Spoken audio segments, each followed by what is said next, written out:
Good day. Welcome to another episode of what has been trending on Nation's Voice Tower. My name is Angelo, your anchor. And how have we been? It's been a while. Sorry for the absence. Without wasting much of your time, I'll go further with updates as usual. The presidential candidate of the Labour Party, Gregory Peter Obi, during a graduation ceremony at Peseta Secondary School, gave a speech after a long while of silence that the tribunal has not been taking place. He came up to address not only the graduating students on education and the importance of education. He spoke to them on how education links to good governance and how Nigeria has suffered from insecurity and the damage of the health sector. Peter Gregory Obi spoke extensively on issues that bordered Nigeria and how he feels this issue should be bordered, although not extensively, but he really spoke about the short ways to really find lasting solutions to these issues, especially as contrary to what the present president, Asiwaju Bola Ahmed Tinibu, is doing now. Stay tuned and watch Peter Gregory Obi after a long while of silence. This particular video would be a very, very good turn on, or a very good source of happiness for obedience. Watch this. The most critical component of education are the teachers. They are the role models the children are looking at. They are the ones that mold their character. They are the ones that talk about discipline. They are the ones that talk about everything. But today, we're not celebrating them. Recently, we have a teacher, a teacher, Mr. Akim Bedero from St. Michael's School in Abeokuta in Ogun State, who won the Cambridge Dedicated Teacher Award, beating 99 other countries and 11,000 entries. I can tell you, Nigerians did not know that happened. And we are busy giving national award to those who have stolen the country dry. We're busy giving national award to those who should not be part of us. And we are not celebrating the teacher who won such award. This is time to celebrate those we are supposed to celebrate. And that is what I want. I want to see a national honor given to this teacher, Akim Bedero, from Ogun State. That is the celebration. We now have to change.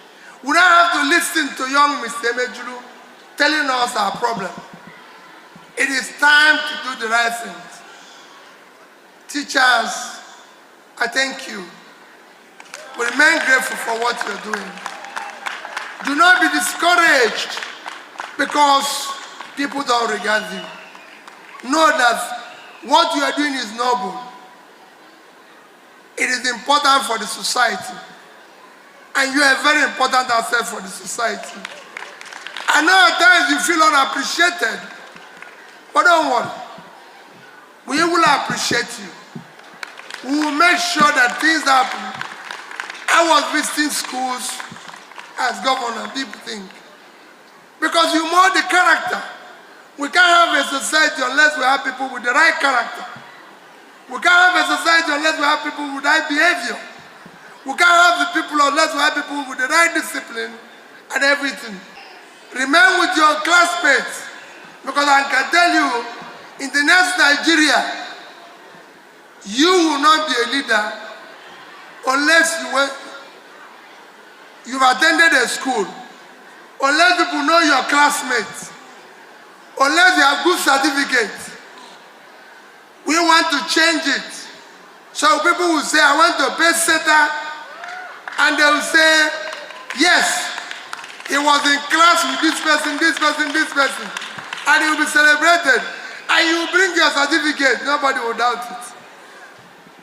Because you want to pay Peseta. We want you to go to universities. And parents, thank you for sending your children to this school. Thank you for being there. It is not easy to educate children today. It is a difficult thing. Often a time, your choice between how to feed and how to pay even the little school fees is difficult. Especially in a difficult place now where nobody knows who is poor and who is rich. I was telling my people that we need to go and find how they roll for this 8,000, because we have names of people that will add there. Because even those that are paid like teachers, they need that 8,000 to accumulate, because everybody is now poor in Nigeria. But I assure you, parents, your investment is not in vain. All right, Peter Gregory will be there. He has always been this dogged and straightforward person that always speaks the truth and says it how it is. Well, we will always receive words of wisdom from the Labour Party presidential candidate, and we hope whatever he's or he has as plans for this country will materialize over time. That is that on that update. Now, secondly, I have Libros Oshoma. During an interview, the lawyer and public affairs analyst disclosed that the wife of an undisclosed former governor from the southeast accused him of engaging in secret relationships with his aides and even her own aides. That is shocking. This is a very, very great allegation to make on a very, very strong and famous personality, as famous as a governor. Wow. Libros Oshoma, continue listening. Now, Oshoma criticized not only the bogus salaries that governors receive after they leave office as pension, he also criticized the excessive allowances that has been granted to this National Assembly legislators and also former governors. Now, he spoke about the way these former governors misuse these funds in public and show affluence and spend extravagantly, especially as regards to what former President Olusegun Obasanjo said, that former governors and former lawmakers should not be attached with bogus salaries and bogus wages, because these people need to sacrifice for the population of Nigeria to grow. So, Libros Oshoma will give you more light on the first thing I said, the governor and his aide accused by his wife, and then the bogus salaries that are being accrued to former governors and National Assembly legislators. Stay tuned. More details when I come back. Edo also had a similar pension law for former governors, humongous allowances, and all of these former governors are now in the Senate. And none of them, I've not seen any letter from any of them saying, I'm now a senator, please cease payment of all of these my humongous allowances, policemen, and even if you're going to start a car shop, 6 cars for one person, and then 4 policemen, 1 DSS, one must be a female, of course, for madam. So, and then the problem here is that when you approach the court, for madam, she must not be too pretty. Yes, she must not be too pretty, that's the so that Oga will not. Yes, so that Oga will not. Yes, there's a former governor, I don't want to mention his name, whose wife accused him of dating her ADC. His ADC. Yes, in the southeast. I don't want to mention name, but put 1 or 2 together. Off your mic. Yes. So you find out that all of this, the problem here is you go to court, you get an order. Who enforces the order? Now there's an order requesting all former president and federal government to account for Abacha loot. How do you enforce such order against a government, a sitting government? You say account for all the monies that you have earned. And some of this money, they will tell you that it's in the hands of even followers, constituencies, who comes to collect. So how do you now return such money? We've had senators who have been ousted from office, who the court had said all allowances that you've earned illegally should be returned to the federal coffers. And we've not heard that such allowances have been returned. In a situation where even money recovered, we're talking about Abacha loot, 30-something, 20-something years later, Abacha is still sending us money. I was telling you just now that a generous ancestor that is always giving. Because he's an ancestor now. We're not talking of those that are alive and how much they all have stashed in banks and properties. Because you look at so many properties in Abuja and Lagos, they are funds from politics. So we're not talking about all of those ones. So all of these funds, You will need much more than a court order, doc, to be able to recover them, because the people you want to recover them from are the ones that are giving such orders, and the people that you want to recover the money from are the people that will enforce such order. You ask an attorney general who also that order covers to enforce such an order. How do you enforce such order? So we need to go beyond just going to courts to get all this public interest litigation to get orders. The people truly need to ask themselves, is this the kind of system of government we want to continually run? Nigeria is too bogus for us to run from one spot. And so this idea of now is our turn, is the turn of my people. And so when your people are there, see no evil, hear no evil, and then eat your own. It's like a country that is about to collapse. Grab what everybody's grabbing. You listen to His Royal Majesty talk about the oil thieves in the Niger Delta.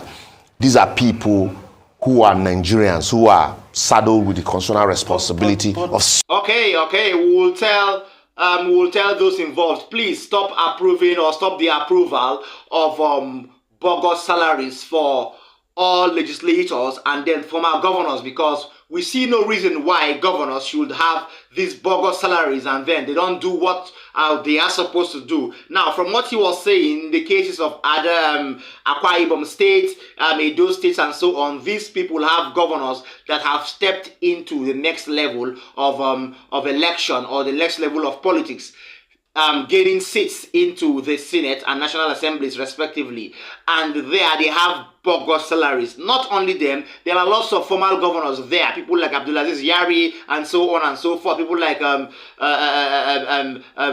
Akpabio, and then people like Oshomole and so on. So why will these people be granted bogus salaries when they have already been on the payroll of the state as former governors? So that is an extravagant spending of the country's currency and the country's coffers, and so we should desist from that. Now, finally, I would urge our viewers, old and new, please like our videos, share them to people around you and people outside Nigeria, and don't forget to tap the subscribe button. If you're new, tap the notification bell so you're going to be the first with first-hand information anytime we drop new videos.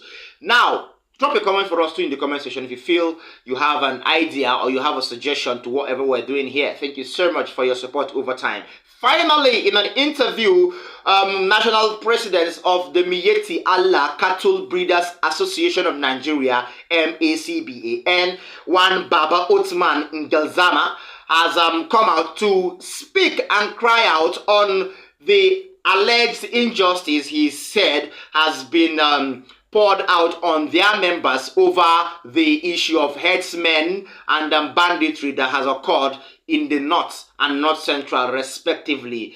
This man had to speak out that in 22 days they have lost lots of lives and property in the north, and which is not supposed to be so. So if them in Miyetti Allah will suffer from this loss, then why will people accuse them of going about killing, which is not supposed to be right? So he even spoke of that their national vice president, one engineer Mani Lamido, has been missing since the past fortnight, and he was alleged to be missing on the Kaduna Zaria Expressway. He called on the government to do the needful to check insecurity in the north central, the northeast, and other parts of the northern geopolitical zone respectively. Let us listen and watch the president of Miyetti Allah, Baba Othman Ngelzama. Stay tuned. You know, we have three different groups of vigilantes. We have the Ensake, we have those that call themselves vigilantes, then we have the hunters. All hunting pastoralists. Why would they be hunting pastoralists? They just go out of their ways to hunt pastoralists? Is it not because of their destructive tendencies to the farmers' crops and the rest? I have an old woman in Biu, only 4 days ago, where a pastoralist went there with the cows and leveled the entire, not just the cows eating it, physical destruction. Is there no law in the country? How do you caution your members against this? There are no security agencies in the country. We have been questioning our members. What does an association do? We are not a security agency. We are only an association. Do you educate them? Do you enlighten them? Whose responsibility is to enlighten, educate, create awareness, sensitization among the members. There is nothing much we can do more than this, because we are not a security agency. We are a pastoralist group that are established for the welfare of the pastoralists. Where they go wrong, we go to educate them. Where somebody made destruction, we make sure we compel him to pay for what he has done. Where somebody committed a crime, we report him to the security to do its work. Where is the security in this country? Why can't people report? Why do we have to take the law into our hands? So this taking of law into hands, that is what is causing all these things that we see today in the country. From farmer herder, it metamorphosed into what we see today as banditry. From cattle farmer herder conflict and the rest. to cattle Is wrestling. that why your members, they carry AK-47 openly? Our members don't carry AK-47 openly. Whenever you see a pastoralist taking AK-47 openly, that must be a criminal. That must be a cattle wrestler. They move in their 10s, in their 30s, with 500, 1,000 cows, moving freely with AK-47. They must have stolen those cows from the pastoralists. That is where the problem is. People don't understand. Whenever you see a group of pastoralist youths moving with hundreds of thousands of cows, they must have stolen from somebody. They move freely with their AK-47, and while moving, if they come across a pastoralist who is rearing his cow, they pack the cow, kill him. If he escapes, they pack the cow and continue to move with them. All right. I hope you enjoyed our this together, and I will say that the headsmen that have been alleged to be headsmen, well, we don't have any proof to establish them as just bandits because they are wielding weapons and ammunitions. But we had to establish them as herdsmen because they are mostly seen with cows, all right? So when you juxtapose these two features together or profile, it gives you a profile of a bandit, okay? And that is why people come out to say it's headsmen that are in charge or that are responsible for lots of occurrences that have led to lots of deaths, lots of lives on property and so on. But the president of Mieti Allah has come out to deny and say if you see people wielding weapons, AK-47s, live ammunitions, and going about with cows, that means they aren't their members. So you have the liberty to call on security agencies to quickly effect the arrest of these men, okay, because these people have been termed not to be members of the Mieti Allah group or the Headers Association of Nigeria. Thank you so much for staying with us, and I hope you enjoyed our time together. See you next time in my next update. Bye.